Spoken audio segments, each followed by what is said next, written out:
Everyone. My name is Alice Snap. I'm president of the Ferguson Library, and I would like to welcome you here on this stormy night, and I appreciate your coming. As I'm speaking, please take this opportunity to turn off your cell phones. Just one thing I'm going to say before I introduce the next person is that June 4th will be our last civility lecture for this season. It will be Ben Carson, so we're very excited about that. Please register in advance if you're interested, and if you know anybody who's interested in housing and housing policy, please encourage them to come. But meanwhile, I have the pleasure of introducing you to Chris Brule, who is president of the Business Council of Fairfield County. Thank you so much, Alice. I am filling in on behalf of Bob Dillenschneider of the Dillenschneider Group, one of the sponsors of the Civility Series, along with the Hearst Media Services and, of course, the Ferguson Library. And it's always been an opportunity for me to come and learn. And so tonight it's particularly appropriate who we will be learning from and hearing thoughts of. I think most of you saw the full biography of Dr. Levinson in the invitation to come tonight in the newspaper advertising. So just want to hit a couple of highlights. Of course, Dr. Levinson, Dr. David Levinson, is the president of Norwalk Community College. 1/3 of the community college's students come from Stanford. So he is here at home. He's not abroad when he comes here. He did his undergraduate work at SUNY New Paltz and did his master's and PhD in UMass Amherst. His doctorate is in sociology. He is published. He has taught in a number of schools. He is a recognized professional nationally, most recently the New England Educator of the Year, recognized by the Higher Education Association that serves New England. In other words, has done a heck of a lot. The college itself has been recognized with a number of national competitive awards that speak to its mission and its quality, none more so than becoming one of the Achieving the Green Dream Leader College. It's a Bill and Melinda Gates Foundation designation, a 3-year grant awarded to only 15 colleges in the nation each year. So those are the kinds of things that we would hope and expect from a community college president who is leading an institution of vital importance to us. So educator, teacher, community leader. Just want to add one more thought. Community colleges are a place where lives are launched, they're relaunched, opportunities that have been perhaps denied to your parents or to your older siblings are made possible for you. You are more likely to be employed than unemployed. You are almost equally likely to be a parent as to not be a parent. You have not had things easy, but your future is bright. It is bright because of what the college offers, and the college can offer it because of the quality of its leadership. So it's an honor to introduce the leader of Norwalk Community College, David Levinson.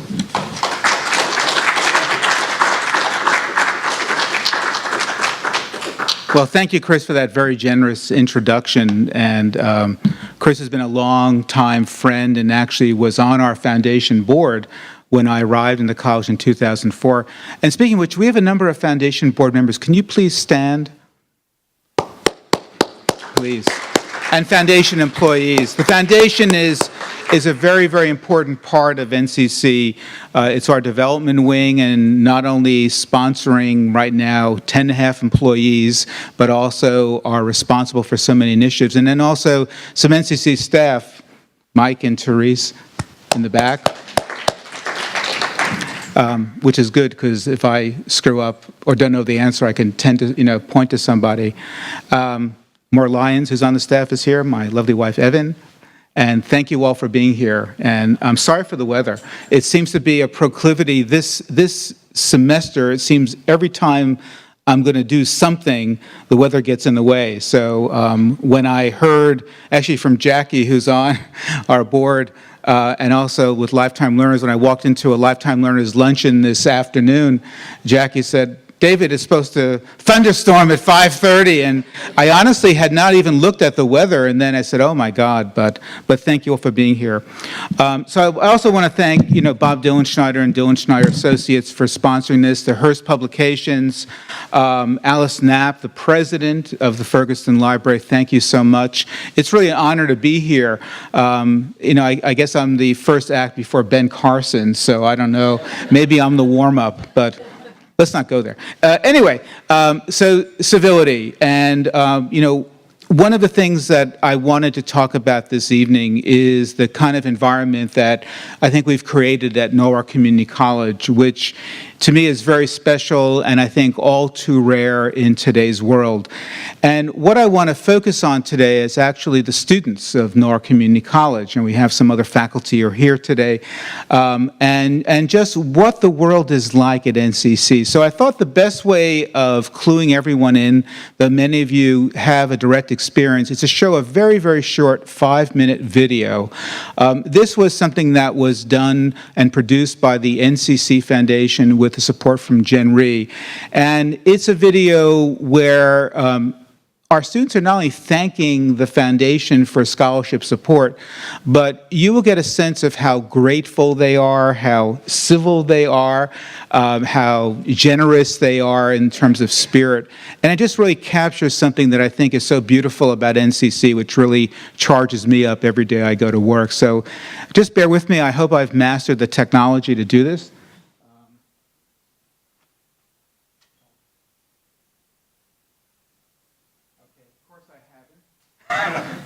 Let me look at my instructions. Oh.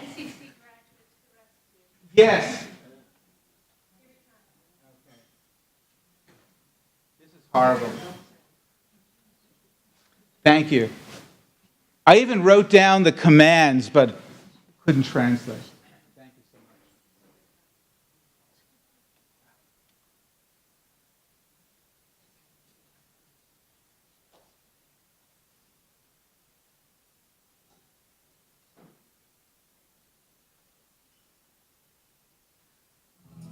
When I opened the letter and I saw the award amount, I was so overwhelmed. It was almost like this tension that was released from me. I actually started crying. I was like, look, I got the scholarship, I did it, I can do this.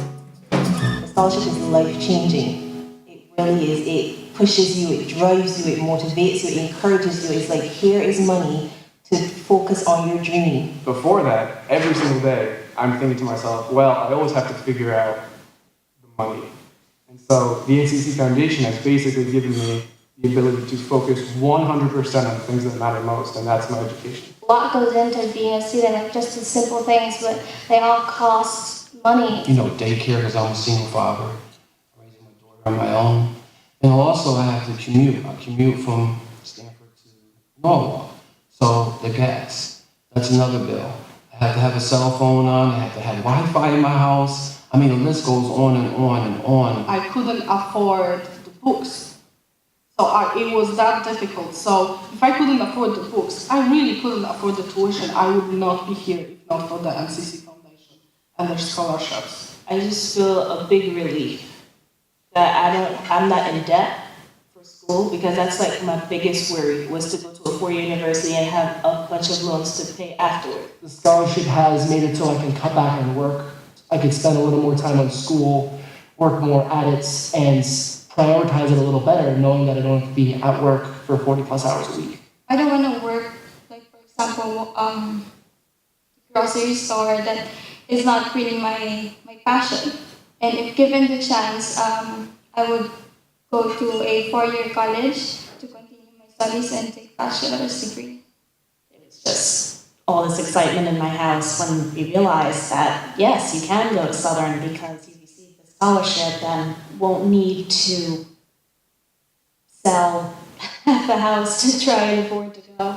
I think about donors for the scholarships as superheroes. They've pretty much been like Superman who swooped down and picked me up and saved me. I'm so blessed.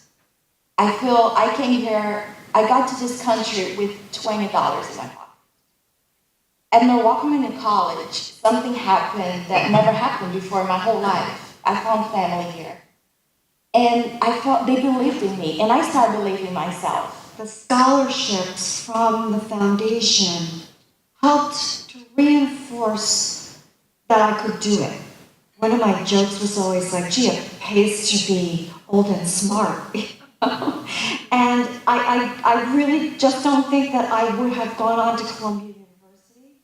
I'm definitely fulfilling my dreams. And here I am now today, no longer a student, a registered nurse. And I thank the scholarship for that foundation. My scholarship is based on academic achievement, and that it's not only free money, but it also works as motivation for me to keep going, to keep getting the good grades. You can't see anything about that salt and pepper. That's what the scholarship is. It's that main ingredient that you need that will help everything be better. If I didn't have a scholarship, I would have probably made a wrong decision not to go back to school. I was able to keep my son in the child development lab because of the scholarship I received in NCC. They believe in you, they want you to succeed and become an important person in the future. And I want to be one of the people in the future who would voluntarily donate and help others to become successful. My brother and I are the first generation to even attend college, and I don't want to let any of you guys down, and I definitely want to finish law school and be able to help the community and students in need as well, just as you have. I hope one day I can be you. You have helped in a huge way create who we will become for tomorrow. From the bottom of my heart, thank you so much for believing in me and for giving me this opportunity to be successful and better myself. And I can't wait to prove you guys right that I was a good candidate. I think I speak on behalf of most international students when I say thank you for taking a chance on us. Keep working hard, and keep trying my best. So thank you very much. Thank you for opening up all these doors for me. Thank you so much. Thank you very much. Maraming salamat. Thank you very much. Muito obrigada por tudo, muito obrigada pela ajuda. Thank you. Shukran jazilan. Thank you. Gracias. Thank you. Dziękuję bardzo. Gracias por todo tu ayuda. Thank you. Merci beaucoup. Obrigado. Thank you very much. Thank you.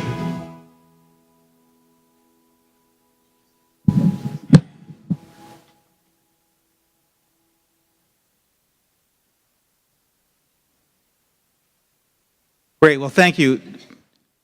Don't be afraid, this is not a solicitation this evening.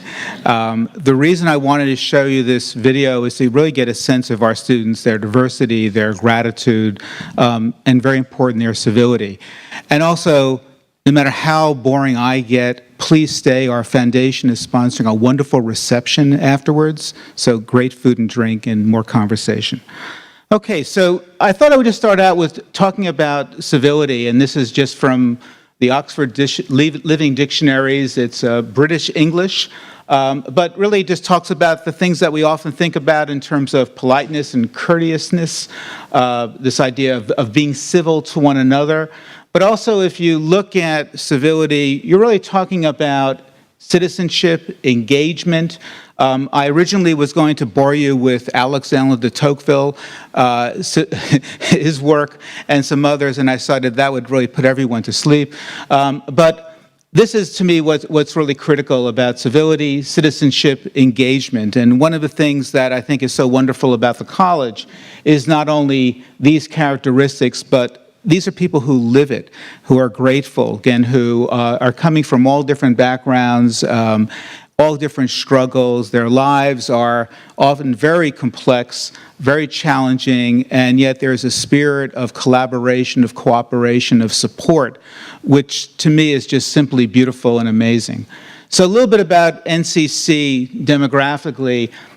We serve 10 towns. Norwalk and Stamford are our two biggest. In fact, we draw about 33% from Stamford, about 28% from Norwalk, also approximately 7% from Greenwich. So 40% are below, are south of Norwalk, and have to deal with the incivilities of commuting every day.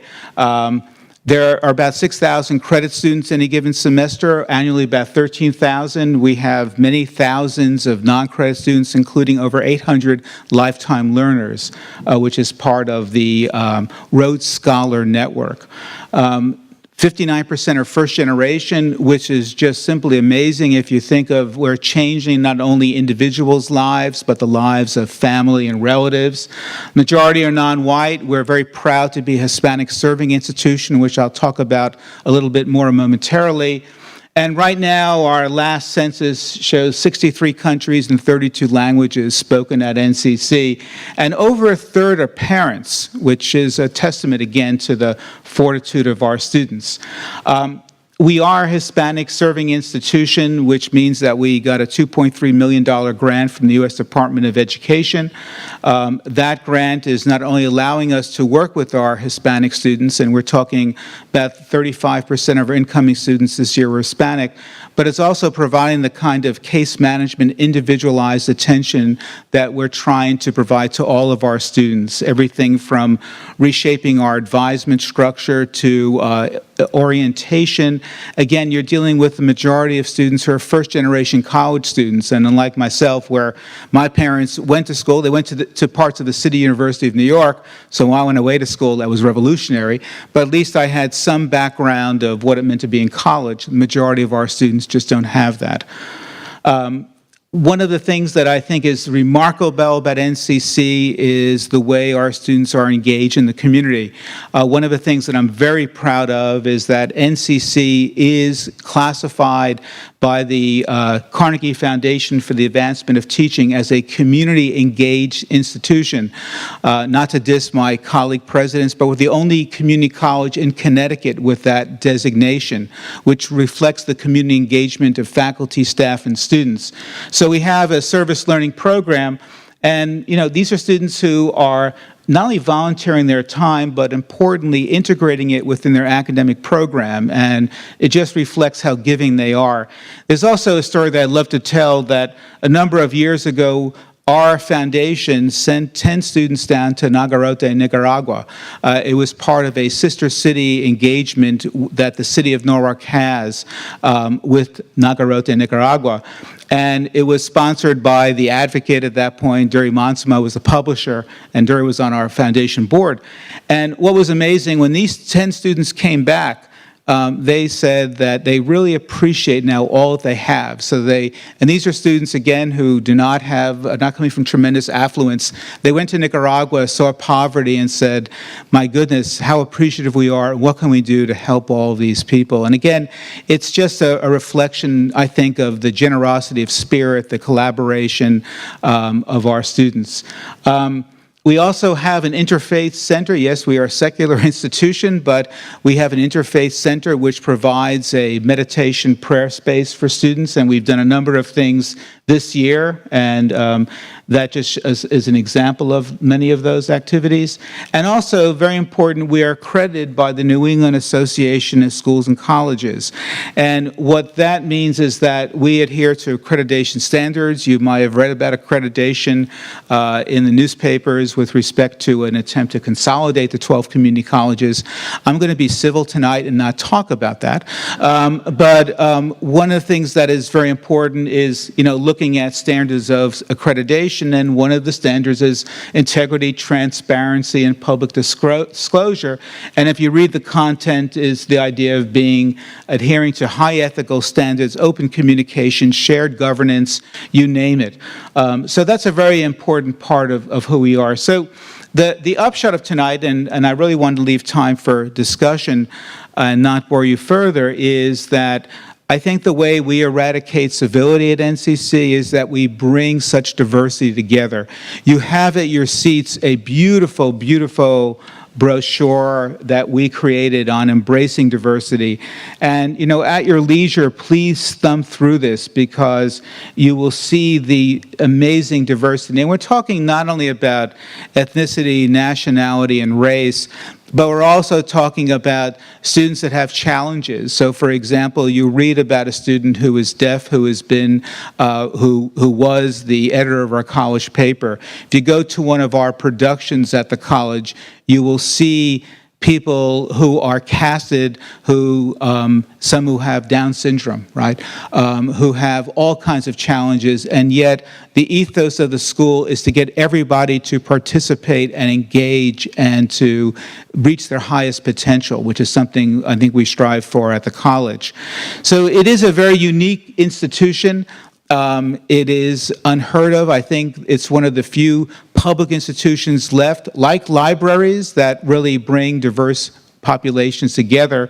And it is an institution that I believe continues to thrive. And it thrives, really because of the faculty and staff, but very much so because of the students at NCC, again, who just have incredible life stories, have such grit, have such perseverance, and are really polite. The other thing that people always talk to me about when they visit the college, they say to me, my God, everyone is so polite.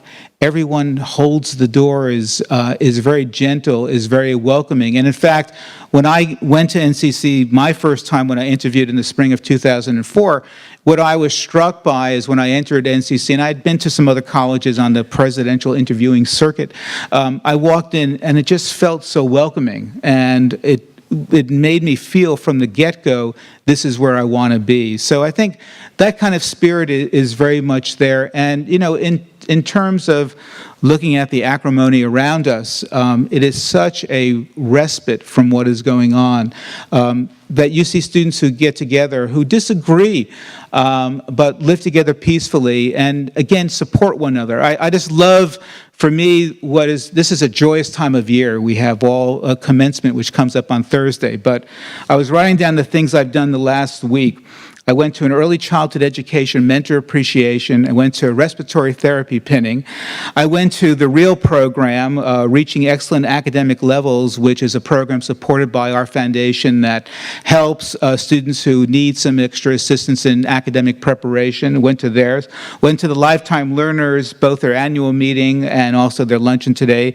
Last night went to a nursing pinning, and Thursday I should say, is commencement. And what is amazing about these events, and this is why I always say, please come, is you see, these students, you see the kind of love they have of one another, our nursing students, our respiratory therapy students, our graduates, how they cheer one another on.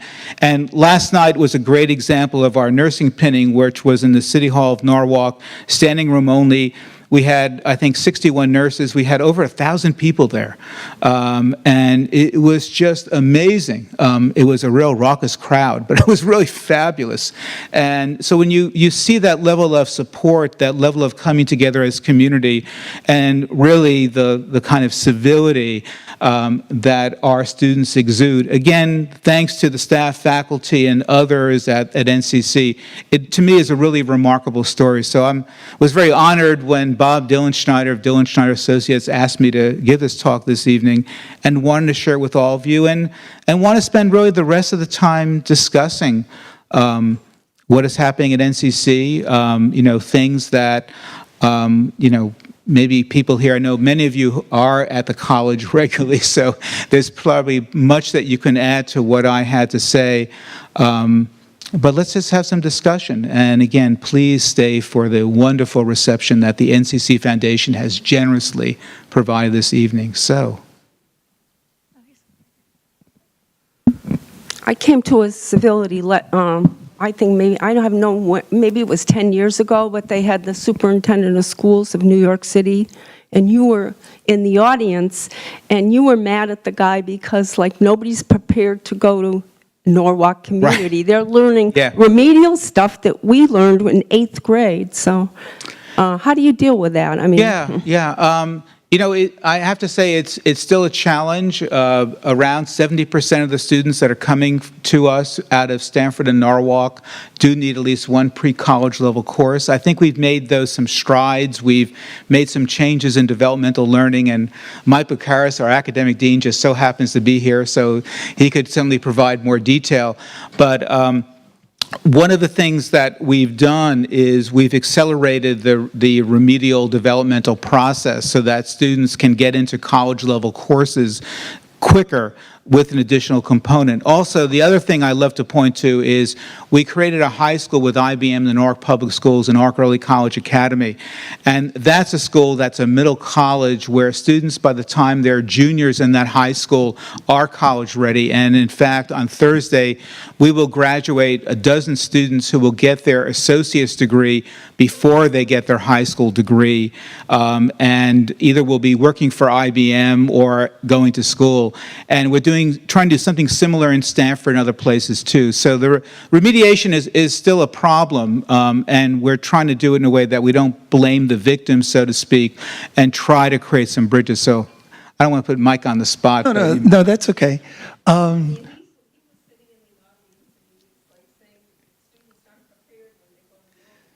Yes, but you know what the thing is about a community college is that we take our students where they are when they come to us. And, you know, while we would love to have students better prepared when they walk in the door, those who buy into the college mentality and the college approach to learning are setting a foundation for the rest of their lives.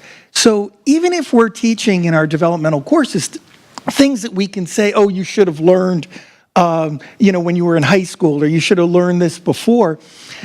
By getting students to buy into this adult way of learning, this approach where they are putting more into it than their teachers are putting into their learning process, once they get by those developmental courses, we see that they succeed at a much higher level than some of the students that, not a much higher, but a higher level than some of the students that walked in the door and tested into college level courses.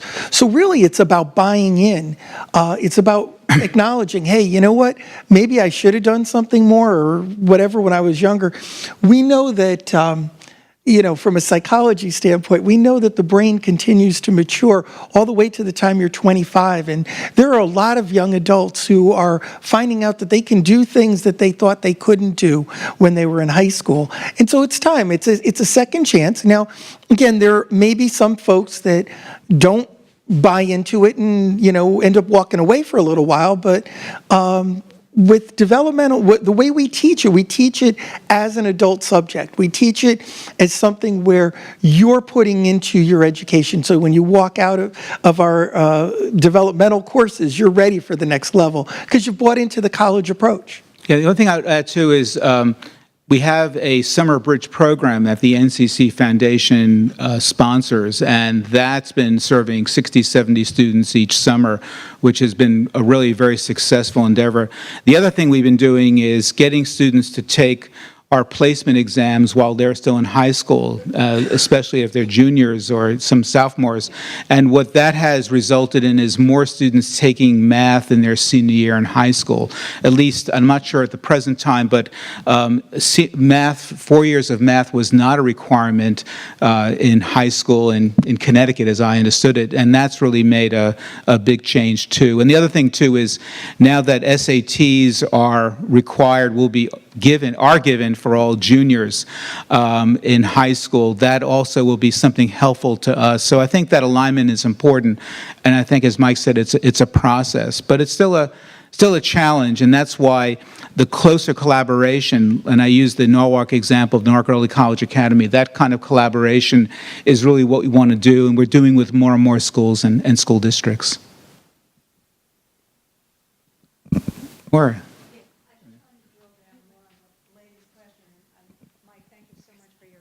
wonderful. But I always felt like when I came to the community college that there were people who were floundering, that didn't know what they want, and we're an open college, so anybody can go there. And I think if you wouldn't mind talking about, like, we have the Student Success Center, we have the counseling, we have all these very important aspects that I don't think people really understand and know about, that provide the student the opportunity to really go on to what Ann does to be able to get a scholarship. So maybe if you wouldn't mind just talking about that a little bit. So at NCC, we have just an amazing amount of support, right? We have a tutoring center that offers free tutoring to students. We have a writing center. We have, a library which is very open and welcoming. We have recitation classes, in other words, that in classes such as mathematics and the sciences, our faculty are doing recitations. It's optional out-of-class instruction that helps supplement what's going on. So we try to provide, incredible support to everyone. The mentoring that a number of people provide to our students is very, very important. We do that, and we're involved again with the $2.3 million grant we have as a Hispanic Serving Institution. What that's allowed us to do is to become Evermore Learning Center, redesigning orientations. So we have different orientations throughout the summer to kind of get students acclimated, and really try to offer all kinds of learning support. The foundation scholarships are also incredibly important, in part because although students are getting federal and state grants, that usually comes up short when it comes to any kind of living expenses. And the foundation's ability to give out scholarships, and again, they're giving out over $1 million of private scholarship money a year, really helps tremendously. It alleviates a lot of the burden for our students and allows them to spend more time in school. One of the challenges we do have is about only a third of our students are full-time. And one of the strategies that I think is so important is to get more coming full-time. And of course, given their other responsibilities, it's sometimes very difficult. Chris, please.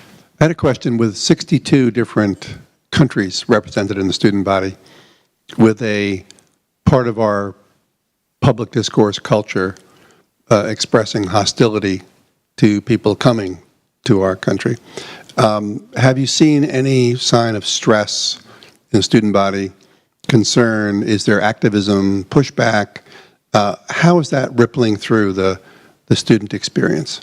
Yeah, I mean, there's been a number of situations. We unfortunately even have an employee who has overstayed his work visa, and he's a very dear part of our operation, and is somebody that we've been trying to work with, and with immigration attorneys, what have you, and it's not been a good situation. So there's some of that going on the employee level. The student level, there is concern. I mean, we don't know an exact number because we don't keep exact tabs. We have hundreds of undocumented students. I work very closely with Connecticut Students for a Dream. Lucas Condanola, who is the exec director, is a proud graduate of North Community College and UConn Stanford, and I sit on the board of Connecticut Students for a Dream, and there's a lot of concern. The one victory that we had recently in the State House is that now students, but it won't start until 2020, will be able to access state scholarship money if you're undocumented. What happens now, 15% of all the tuition that gets paid goes into a state scholarship fund. Prior to this, undocumented students could not get access to that. Now they will, so there is some justice there. And also, my hat's off to the NCC Foundation, who have really done yeoman's work in providing, again, private scholarship money to undocumented students. But it's certainly there. I have to say, I'm surprised there isn't more unrest over that. We've done educational things with Connecticut Students for a Dream, letting people know what their rights are and what to do. But it does seem, I don't want to use the cliche, incredibly civil, but it does seem that there's a basic respect, and when we bring speakers or different clubs and organizations, it seems to draw a very diverse group, and we don't, I'm just thinking of different venues that I've been in at the college, and you don't get this kind of hard-edged resentment, even though often I'm thinking to myself, well, that person would have a perfect right to resent what's going on. There's been, this might be a weird thing for a college president to say, I wish there was more activism at the college. While there is engagement, I don't know, probably shouldn't do this, but I would think, given a lot of what is going on, and given our students, and given, as your question suggested, the impact on their life circumstances, I would almost think there would be more going on, at least taking over the president's office, or something like that. But there isn't. And I think, one of the things that I think makes a difference is that feeling of welcomeness, of acceptance, and that goes for, all, people with different gender identifications, you name it. I mean, there's just incredible acceptance, and I just marvel at how our students are able to do that. So I'm calling for the last question. Okay, good for you. And we can do it over wine. There's one over here, she has it, yeah. Yes, ma'am. There you go. I have a question. I'm very interested in comment from you and also from the audience about what happened recently at Cornell University, where a young lady disrobed because of her response to her professor's comment about appropriate wear in the classroom. And I thought that would be a wonderful question for this evening's discussion on getting rudeness out of colleges. Does everyone know about what occurred? Maybe you want to provide a little more background. Yes, I don't know the exact details. I'll summarize it as best as possible. There was a young lady that was delivering her thesis statement at Cornell University, and the professor gave her some feedback about, or suggestions about her appropriate attire. She was doing her thesis in shorts. And the young lady was quite upset. She left the classroom, returned disrobed to all the way down to her underwear to present her thesis. And I thought it would be a wonderful question for this evening. We've never had that happen, as far as I can tell, at NCC. But yeah, it's interesting. It just brought back when I went for my doctoral defense. I didn't wear shorts and didn't strip to my underwear, but I did wear jeans and a work shirt, which of course now I would be aghast at doing. I think, we don't have official dress codes at NCC. I'm looking at Therese, who's our chief operating officer, oversees HR. But, we at times have tried to engage in some subtle communications. It's been, quite honestly, more with some employees. Not that contractually we really can regulate that, but we try to bring that forward. I think people are just very accepting. If there was a student in shorts engaged in from what I understand, what happened at Cornell, I would be really surprised anyone would say anything. If someone came in their underwear, a different story. There might be, something said. But I don't. I guess I can't envision that one thing happening at NCC. And again, I try to be as encouraging as possible with students to, I don't want to use this euphemism, but it's probably a good one, let everything hang out, within reason, right? And just be who you are, and, as long as you're civil and respectful, it's okay. I mean, there are times that, I don't know, I may see certain tattoos that I find disturbing, or a car is playing really loud music, and I often debate, maybe I should go over there and say something. Or we also have a no smoking policy at the college, and you're not supposed to smoke or vape or do anything unless you're on the sidewalk. And sometimes I see people a little bit liberal in their interpretations of those things. But so I don't know. That's, I guess, my response. Professor's defense. Yeah. They did write a letter saying that, they understood the professor's point of view. But it was just a curious question for what's going on college campuses now. Yeah, I mean, my concern, with what's going on is certainly, the Me Too movement, and, and how does that manifest at NCC, and where are there cases where that also is occurring and we're not necessarily seeing it. And again, I don't, we have so few incidents, given the tens of thousands of people who go into our doors each year. The incidents are just almost not heard of. And, besides being a very safe campus and everything else, there's just relatively few people who are ever brought up on any kind of disciplinary charges. I mean, we might have a cheating ring every so often and some issues there, but it is so rare when you look at the numbers. It's fortunately not a major problem for us. Thank you. And I would say that the invitation to continue the conversation. Yes, with a glass of please. wine and the generation of the NCC Foundation is a wonderful gesture. And I would encourage you to stay. Yes, Tell please. David individually. And thank you so much. Well, thank you. And there's also in the back table other literature about the college. Again, this is not a fundraising, but there are envelopes, in the annual report if someone wishes to. So thank you so much, and please join in this very generous reception that the NCC Foundation is sponsoring. Thank you, Chris. Thank you. Thank you.